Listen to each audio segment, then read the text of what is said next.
मैं अंशिका मीडिया की chief editor सलोनी तिवारी। पहले आप सभी को डॉक्टर्स डे की बहुत बहुत शुभकामनाएं। आज डॉक्टर डे के मौके पर हम सीनियर फिजिशियन डॉक्टर दीपक निगम के पास आए हैं। डॉक्टर साहब, आपको डॉक्टर्स डे की बहुत बहुत शुभकामनाएं। आप सबको भी बहुत बहुत शुभकामनाएं और आपका अंशिका मीडिया के प्लेटफॉर्म पर बहुत बहुत स्वागत है। धन्यवाद। डॉक्टर साहब, हम आपसे बात करेंगे ऐसी बीमारी के बारे में जो देश में बहुत तेजी से बढ़ रही है, डायबिटीज। ये क्या कारण है जो भारत देश में डायबिटीज की संख्या इतनी ज्यादा बढ़ती जा रही है? देखिए, इसके कई कारण हैं। एक तो हमारी इंडियन पॉपुलेशन या कहिए एशियन पॉपुलेशन में हेरिडिटरी फैक्टर्स बहुत काम करते हैं। जिस भी फैमिली में है इसकी हिस्ट्री होती है, उनमें इंडियन पॉपुलेशन में खास तौर से ये पाया गया है कि इसकी होने की संभावना ज्यादा होती है। इसके अलावा इंसुलिन रेजिस्टेंस, जो इंसुलिन काम नहीं करती है सेल लेवल पे जाके, ये भी चीजें इंडियन पॉपुलेशन में ज्यादा होती है। इसके अलावा हमारी इंडियन लाइफ स्टाइल ऐसी कि हम लोग जंक फूड, फैटी चीजें, fatty meals, high carbohydrate diet, ये सब बहुत ज्यादा यूज करते हैं। ये एक बहुत बड़ा कारण है।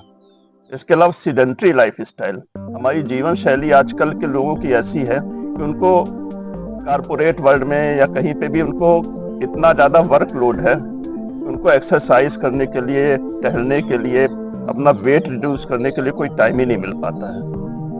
तो stress is also a factor for this purpose. तो ये सब कारण है।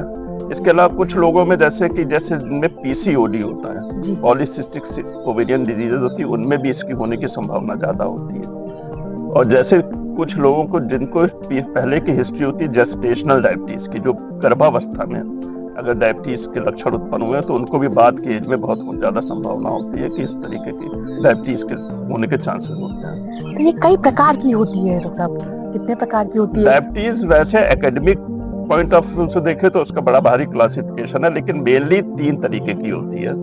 टाइप 1 डायबिटीज, टाइप 2 डायबिटीज और जेस्टेशनल डायबिटीज। एक चौथी सेकेंडरी डायबिटीज भी हो सकती है, हम कह सकते हैं।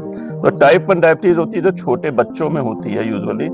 इसमें यह होता है कि ऑटो इम्यून डिजीज होती है एक तरीके की, कि जिससे कि अपनी जो ब्लड इंसुलिन फॉर्मेशन वाली सेल्स होती हैं पेनक्रियाज में, वो ऑटोमेटिकली डिस्ट्रॉय हो जाती हैं, जिससे इंसुलिन फॉर्मेशन बंद हो जाता है। इसके भी कई कारण होते हैं, कोई वायरल इन्फेक्शन वगैरह हो सकता है जिससे ऐसा हो। तो ये बच्चों में होती है। इसका एक ही इलाज है कि इंसुलिन दिया जाए अलग से। दूसरी टाइप 2 डायबिटीज होती है कि जो कि एडल्ट पॉपुलेशन में यूजुअली 45 साल की उम्र के बाद होती है, जिसमें मेन फैक्टर इंसुलिन रेजिस्टेंस होता है। एक तो इंसुलिन रेजिस्टेंस की जो हमारे शरीर में इंसुलिन बन रहा है वो वर्क नहीं कर पा रहा है जो इस तरीके से करना चाहिए। दूसरा उसमें ये होता है कि इंसुलिन का प्रोडक्शन जो हमारी पेनक्रियाज में होता है वो कम हो जाता है। इंसुलिन की पेनक्रियाज की जो बीटा सेल में एग्जॉस्ट होने लगती हैं, प्रोडक्शन कम कर देती है। तीसरा कारण ये होता है कि वही लाइफ स्टाइल वाली की जो हमारे लिपिड बढ़ रहा है, कोलेस्ट्रॉल बढ़ रहा है, और हम लोग ध्यान नहीं दे रहे हैं। हम लोग साइकिलिंग, जॉगिंग ये सब करना चाहिए, जिम ज्वाइन करना चाहिए। तो जिम ना भी ज्वाइन करें तो अपने घर में ही एक्सरसाइज करना मस्ट है। और जंक फूड और ये सब अवॉइड करना है। जो कोल्ड ड्रिंक्स वगैरह हैं, जो सोडा वाली चीजें हैं, ये सब चीजें अवॉइड करनी चाहिए। स्मोकिंग, अल्कोहल, हाइपरटेंशन, ये सब भी ऐसे ट्रिगर फैक्टर हैं जो इसको बढ़ाते हैं। तो डॉक्टर साहब, क्या अगर प्री डायबिटिक के स्टेज पर अगर हमें पता चल जाए तो हम इसको रोक सकते हैं? हाँ, प्री डायबिटिक स्टेज, पहले तो प्री डायबिटिक स्टेज किसे कहते हैं जी? हम लोग जो नॉर्मल ब्लड शुगर होती है वो फास्टिंग होती है, 100 से कम होनी चाहिए, 70 to 100 के बीच में होती है। और पीपी जो होती है खाने के 2 घंटे बाद वाली जो होती है 140 से लो होनी चाहिए। लेकिन और डायबिटीज हम कब कहते हैं? जब फास्टिंग ब्लड शुगर 125 से ज्यादा हो जाए और पीपी शुगर 200 से ज्यादा हो जाए। इसके बीच की जो कंडीशन है, जो फास्टिंग शुगर अगर 100 से लेके 124 के बीच में आ रही है और पीपी शुगर जो है 140 से लेके 199 के बीच में आ रही है, तो इसको प्री डायबिटिक कहते हैं। ऐसे लोगों में संभावना होती है कि आगे चल के डायबिटीज डेवलप हो जाए। तो ऐसे लोगों को अगर हमें बचाना है कि हमें आगे इनको डायबिटीज ना होने पाए, तो हमें उनको सबसे पहला इंपॉर्टेंट चीज इनको डाइट कंट्रोल बताना होगा हमको। कि डाइट में जो है, एक तो सैचुरेटेड मील्स, फैटी एसिड्स वाली चीजें, जो घी वाली, वसा वाली चीजें हैं वो ना लें। हाई कार्बोहाइड्रेट वाली डाइट ना लें। जैसे चावल खाएं तो व्हाइट राइस की जगह बजाय ब्राउन राइस खाएं।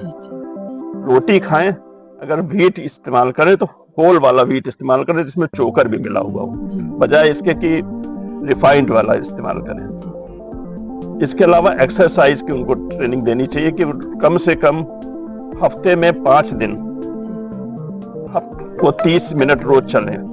डॉक्टर साहब, क्या डायबिटीज पेशेंट की कोई डाइट होती है? उन्हें क्या डाइट लेनी चाहिए, आप क्या सजेस्ट करोगे? डायबिटीज पेशेंट के लिए डाइट तो बहुत ही इंपॉर्टेंट चीज है। डाइट में एक चीज तो होता है कि उनको लो कार्बोहाइड्रेट वाली चीजें लेनी चाहिए। जिन चीजों का ग्लाइसीमिक इंडेक्स हाई हो, हाई ग्लाइसीमिक इंडेक्स वाली चीजें नहीं लेनी चाहिए, लो ग्लाइसीमिक इंडेक्स वाली चीज लेनी चाहिए। कार्बोहाइड्रेट में भी कुछ चीजें ऐसी होती हैं जिनको हाई, जैसे हमने बताया था अभी आपको थोड़ी देर पहले कि जो व्हाइट राइस है उसका ग्लाइसीमिक इंडेक्स हाई होता है।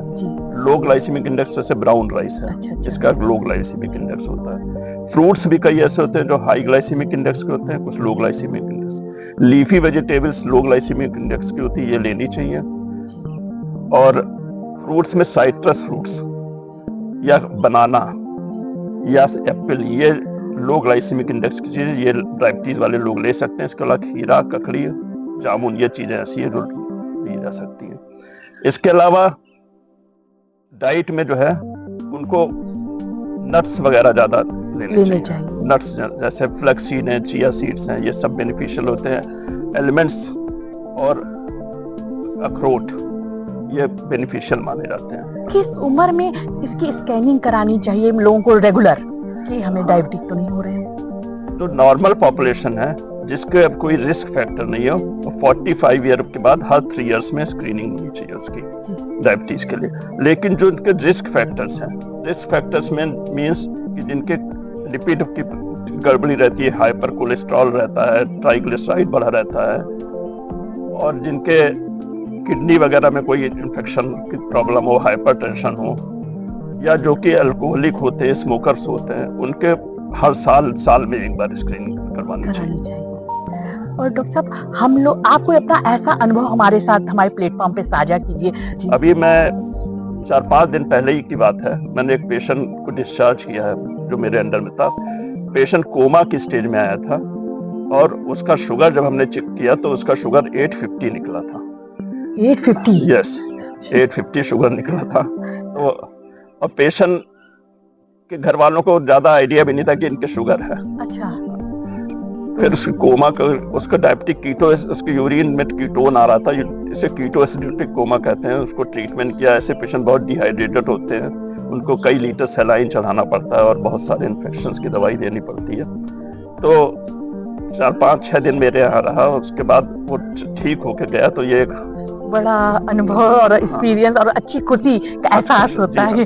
बड़ा खुशी का एहसास हुआ। और इसके अलावा और भी हम यही कहना चाहेंगे, जिसको भी डायबिटीज हो वो कम से कम साल में एक बार अपने कोलेस्ट्रॉल की जांच करवाता रहे, क्रिएटिनिन की जांच करवाता रहे, अपनी आंखों की जांच करवाता रहे, और जब जब डॉक्टर के पास जाए तो अपने पैरों की जांच जरूर करवा ले, क्योंकि डायबिटिक फुट गैंग्रीन बहुत कॉमन होती है ऐसे मरीजों में। अच्छा, उसमें क्या प्रॉब्लम होती है सर?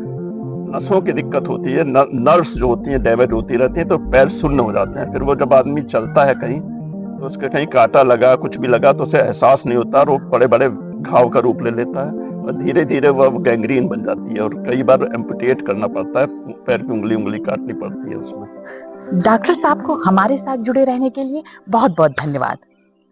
आप सबका भी बहुत बहुत आभार, का मीडिया को बहुत बहुत आभार हम लोग के साथ जुड़ने के लिए। बहुत बहुत धन्यवाद।